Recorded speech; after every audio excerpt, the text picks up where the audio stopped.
नमस्कार, मैं कुसुम चौहान। स्वागत है आपका मेरे YouTube चैनल पर। अलंकार भाग 3 में आज मैं आपके लिए लेकर आई हूँ कुछ महत्वपूर्ण अर्थालंकारों के बारे में। आज हम पढ़ने वाले हैं उपमा और रूपक अलंकार। तो आइए पढ़ते हैं। सबसे पहले उपमा अलंकार। उपमा अलंकार एक महत्वपूर्ण अर्थालंकार है। उपमा का सामान्य अर्थ है किसी एक वस्तु की किसी दूसरी वस्तु से तुलना करना। अतः जहाँ किसी प्रस्तुत वस्तु की तुलना गुण, धर्म या कार्य के आधार पर अप्रस्तुत वस्तु से की जाती है वहाँ उपमा अलंकार होता है। अर्थात जहाँ पर कम गुण वाली वस्तु की तुलना अधिक गुण वाली वस्तु से की जाती है वहाँ पर उपमा अलंकार होता है।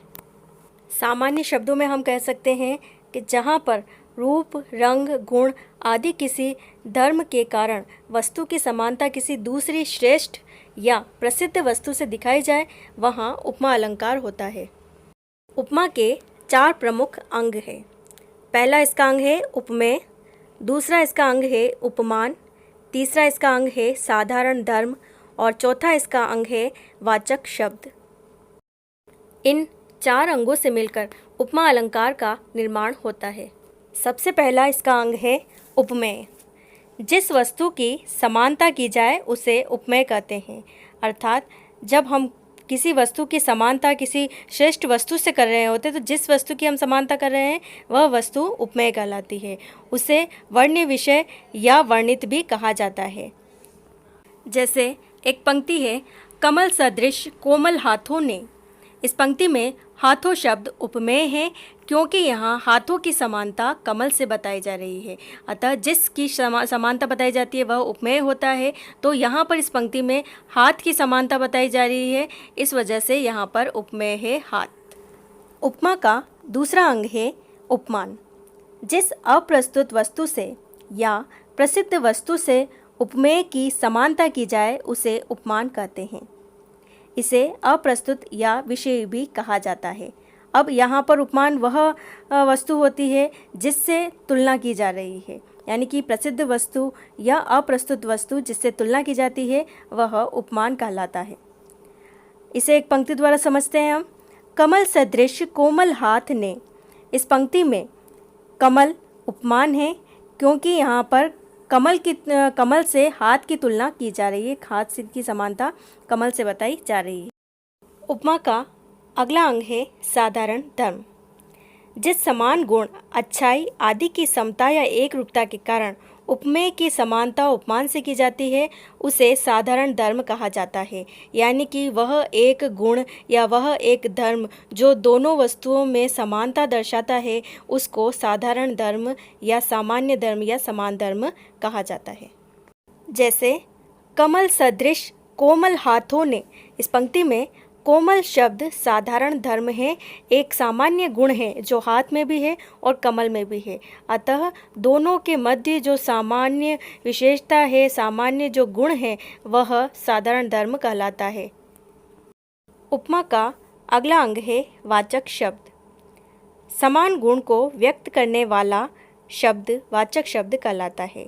वाचक शब्द उपमेय और उपमान की समानता को सूचित करता है। जैसे कमल सदृश कोमल हाथ ने। इस पंक्ति में सदृश शब्द कमल और हाथ के मध्य समानता को सूचित करने का काम कर रहा है। अतः यहाँ पर वाचक शब्द हुआ सदृश। काव्य में वाचक शब्दों के माध्यम से हम उपमा अलंकार को सरलता से पहचान सकते हैं। कुछ वाचक शब्द ऐसे हैं जिनको देख के ही हमें पता चल जाएगा कि इस पंक्तियों में उपमा अलंकार है। जैसे सा, से, सी, सम, सरिस, समान, सदृश, ईव, सम, जैसा, ज्यों आदि। ये सभी शब्द समानता सूचक शब्द हैं जो कि उपमा अलंकार में की पहचान है। प्रकार उपमा अलंकार के 4 अंग हैं, उपमेय, उपमान, साधारण धर्म और वाचक शब्द, जिनके माध्यम से उपमा अलंकार का निर्माण होता है। आइए कुछ उदाहरण द्वारा उपमा अलंकार को समझते हैं। विदग्ध हो के कण धूलि राशि का, तपे हुए लोह कणों समान था। इन पंक्तियों में धूलि राशि उपमेय है क्योंकि इसकी समानता बताई जा रही है।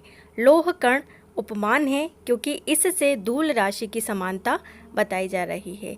विदग्ध शब्द और तपे हुए, ये दोनों ही शब्द तेज को, ताप को प्रदर्शित कर रहे हैं और धूल के और लोहे के कणों के मध्य ये एक समान गुण होने के कारण यह साधारण धर्म है और समान शब्द इन दोनों के मध्य वाचक शब्द है जो कि इन दोनों की समानता को सूचित कर रहा है।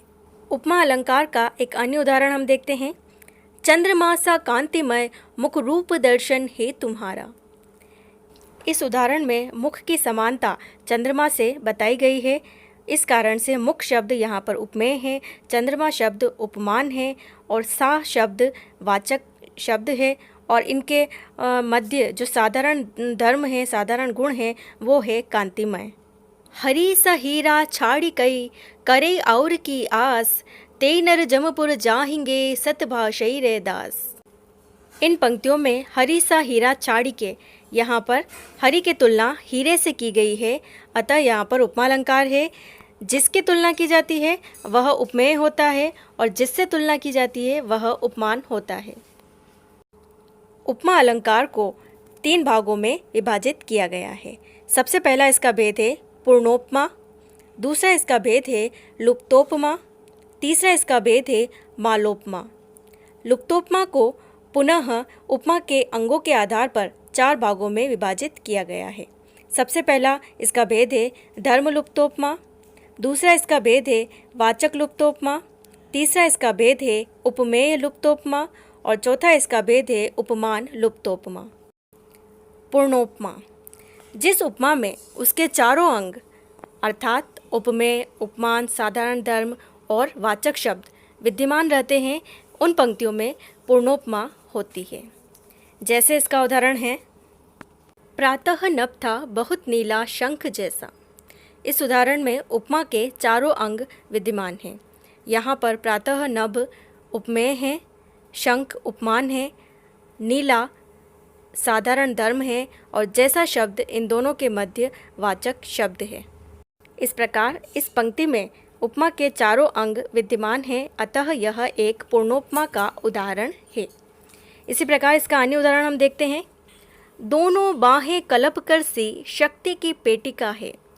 यहाँ पर दोनों बाहें उपमेय हैं, कलप कर सी उपमान है, कलप कर उपमान है, सी इसमें वाचक शब्द है, शक्ति की पेटिका इसमें साधारण धर्म है।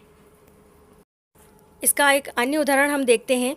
2 दिवस रहकर कुटी में आग सी सुलगा गए हैं, दीप सा और जल रहा कह दो तुम्हें कैसे बुझाऊं। इस पंक्ति में भी उपमा के चारों अंग विद्यमान हैं। इस प्रकार इसमें भी पूर्णोपमा है। यहाँ हम देखते हैं इन सभी उदाहरणों में वाचक शब्द आ रहा है। पहले उदाहरण में आ रहा है जैसा, दूसरे उदाहरण में आ रहा है सी, तीसरे उदाहरण में भी सी वाचक शब्द आ रहा है और सा वाचक शब्द भी आ रहा है। इन वाचक शब्दों के माध्यम से हम आसानी से उपमा अलंकार को पहचान सकते हैं। उपमा अलंकार का दूसरा भेद है लुप्तोपमा।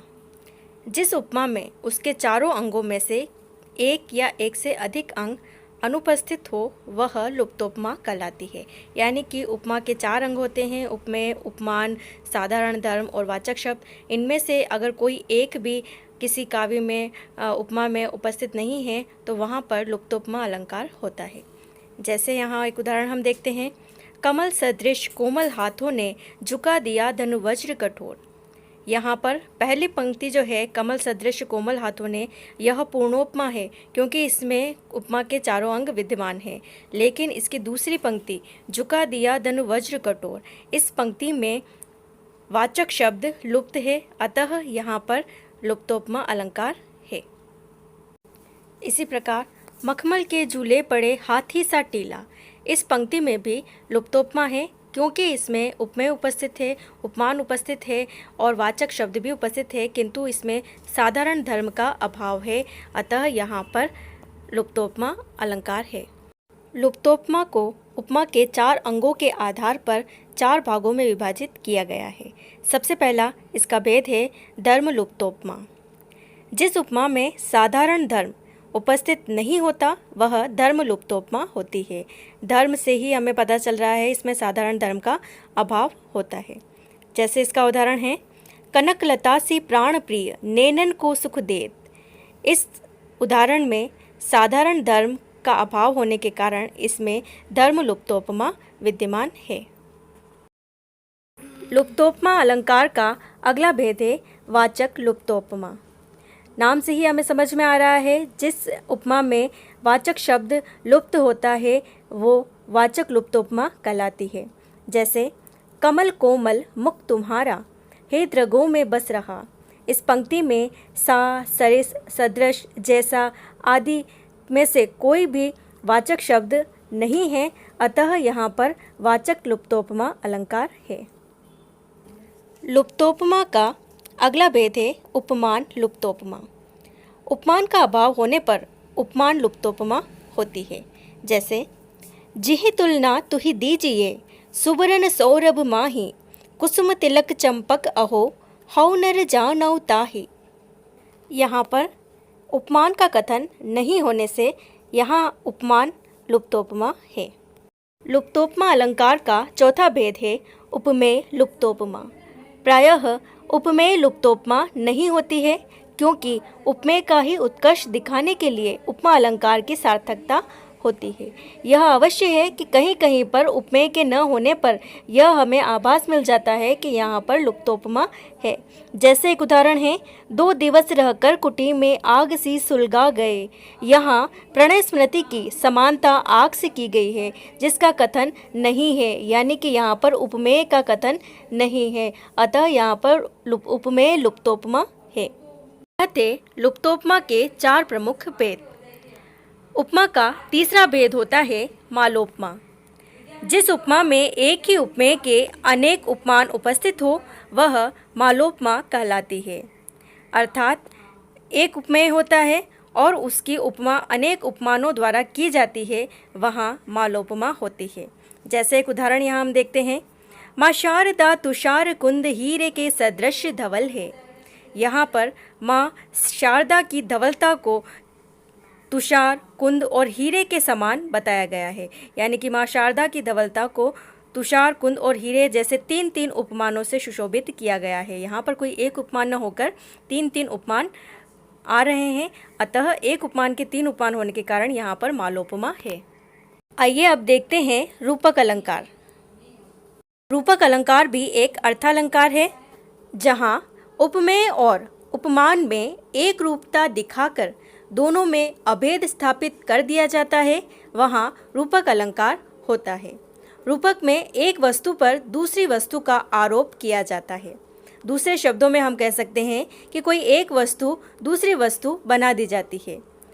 इसमें प्रस्तुत वस्तु अर्थात उपमेय पर अप्रस्तुत वस्तु उपमान का आरोप कर दिया जाता है। इस प्रकार उपमेय तथा उपमान में अभेद हो जाता है।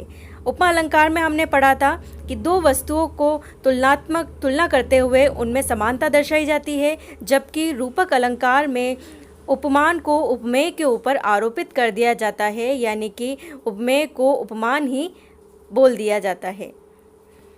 उपमा अलंकार में उपमेय को उपमान के समान बताया जाता है सा, सी, से जैसे शब्दों का प्रयोग करके, जबकि रूपक में ऐसे वाचक शब्दों का प्रयोग न करके सीधा उपमेय को उपमान ही बोल दिया जाता है। जैसे मुख कमल, इसमें मुख पर कमल का आरोप कर दिया गया है, दूसरे शब्दों में मुख को कमल का रूप दे दिया गया है, इसलिए यहाँ पर रूपक अलंकार है। आइए रूपक अलंकार को कुछ महत्वपूर्ण उदाहरणों द्वारा हम समझते हैं। सबसे पहला इसका उदाहरण है, अंबर पनघट में डूबो रही तारागट उषा नागरी। इस उदाहरण में अंबर को पनघट की उपमा दी गई है, लेकिन यहाँ पर अंबर को पनघट के समान नहीं बताकर अंबर को पनघट ही बोल दिया गया है, यानी कि अंबर के ऊपर पनघट का आरोप कर दिया गया है। इसी प्रकार से इसका अन्य उदाहरण है, तेरे नयन कमल बिनु जल के। यहाँ पर नयनों को कमल से समानता न बताकर नयन को कमल ही बोल दिया गया है, यानी कि नयन कमल है, कमल ही है। इसी प्रकार से इसका अन्य उदाहरण है, किसलय कर स्वागत हेतु हिला करते हैं। यहाँ पर किसलय को कर यानी कि हाथ बोल दिया गया है, यानी कि किसलय हाथ है, यह किसलय को हाथ के ऊपर आरोपित कर दिया गया है। इसी प्रकार से इसका अन्य उदाहरण है, मैया में तो चंद खिलौना ले हो। यहाँ पर चंद खिलौना यानी कि चांद का खिलौना, चांद जैसा खिलौना न कहकर चांद का खिलौना लूँगा, ऐसा कहा गया है। रूपक अलंकार के कुछ अन्य उदाहरण हैं, पायो जी में तो राम रतन धन पायो। इस पंक्ति में राम को रतन बोल दिया गया है। इसमें किसी प्रकार की तुलना या समानता न बताकर इसमें उपमान को उपमेय के ऊपर आरोपित कर दिया गया है। इसी प्रकार से इसका अन्य उदाहरण है, विषय वारी मन मीन भिन्न नहीं होत कबहु पल एक। इस उदाहरण में भी विषय को वारी बोल दिया गया है, विषय के ऊपर वारी को आरोपित कर दिया गया है। मन मीन बोल दिया गया है मन को, और मन उपमेय के ऊपर मीन को आरोपित, जो कि एक उपमान है, आरोपित कर दिया गया है। इसके कुछ अन्य उदाहरण हम देखें, शशि मुख पर घूंघट डाले अंचल में दीप छिपाए। यहाँ पर शशि मुख उपमेय को शशि उपमान के समान बता दिया गया है, अभेद आरोपित कर दिया गया है मुख के ऊपर चंद्रमा को, इसलिए यहाँ पर रूपक अलंकार है। इसी प्रकार से मन सागर मनसा लहरी बूढ़े बहे अनेक। मन सागर यानी कि मन को सागर बता दिया गया है, मनसा यानी कि मन की जो भावनाएं हैं उनको लहर के समान बता दिया गया है। अतः इनमें रूपक अलंकार की सृष्टि हुई है। रूपक अलंकार के भेद। रूपक अलंकार को मुख्य रूप से दो भागों में विभाजित किया गया है। पहला है ताद्रुप्य रूपक, दूसरा है अभेद रूपक। अभेद रूपक को पुनः तीन भागों में विभाजित किया गया है, सांग रूपक, निरंग रूपक और परंपरित रूपक। ताद्रुप्य रूपक, उपमेय को उपमान का दूसरा रूप कहा जाने पर ताद्रुप्य रूपक अलंकार होता है। जैसे हास चंद्रिका जरत मधु हृदय पाप हरि लेत, प्राण प्रिया मुख अपर शशि निशिवासर सुख देत। इस उदाहरण में अपर शशि कहकर प्राण प्रिया मुख को शशि उपमान का दूसरा रूप कहा जाने के कारण ताद्रुप्य रूपक है, यानी कि मुख को, प्रिया के मुख को दूसरा चंद्रमा कह दिया गया है, इसलिए यहाँ पर ताद्रुप्य रूपक अलंकार है। रूपक अलंकार का दूसरा भेद है अभेद रूपक। उपमेय पर उपमान का अभेद आरोप जहाँ पर कर लिया जाता है वहाँ पर अभेद रूपक अलंकार होता है। अभेद का तात्पर्य एकता है, भेद होने पर भी अभेद कहा जाता है। जैसे मुख चंद्र में मुख और चंद्रमा दोनों अलग अलग वस्तुएं हैं, भेद होने पर भी मुख को निश्चित रूप से चंद्रमा कहकर अभेद की स्थापना की गई है। अभेद रूपक मुख्यतः तीन प्रकार के होते हैं। सबसे पहला इसका भेद है सांग रूपक, जिसे सावयक रूपक भी कहा जाता है। जहाँ पर उपमेय पर उपमान का अंगों सहित आरोप कर दिया जाता है वहाँ पर सांग रूपक अलंकार होता है। इसमें एक वस्तु अर्थात प्रस्तुत या उपमेय पर दूसरी वस्तु अप्रस्तुत या उपमान का आरोप होता है, साथ ही उसके अंगों का भी आरोप कर दिया जाता है।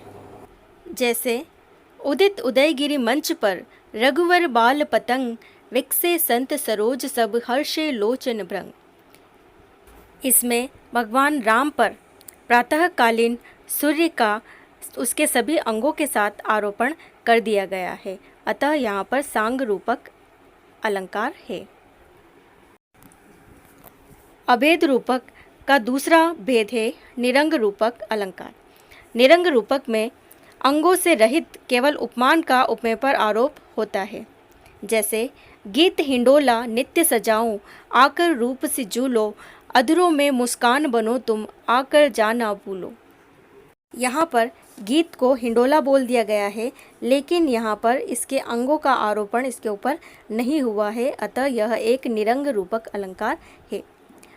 रूपक अलंकार का अभेद रूपक अलंकार का तीसरा भेद है परंपरित रूपक।